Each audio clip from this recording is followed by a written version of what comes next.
గతంలోనే మద్యం స్కామ్ చాలా జరిగిందన్నారు. అప్పుడు ఎట్లా ఉంది? ఇప్పుడు ఎట్లా ఉంది? అప్పుడు ప్రజలకి నాణ్యమైన మద్యం అయితే లేదు.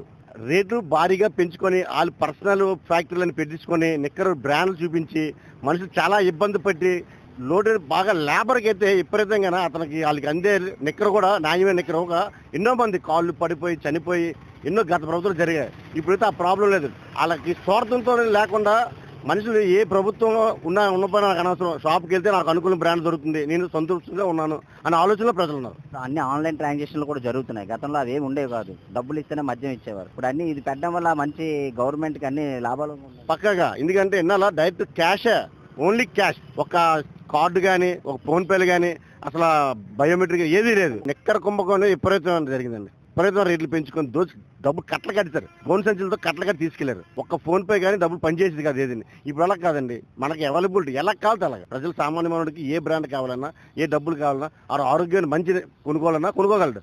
చంద్రబాబు మీద నమ్మకం ఉందా సార్? డెవలప్మెంట్ దిశగా వెళ్తుంది.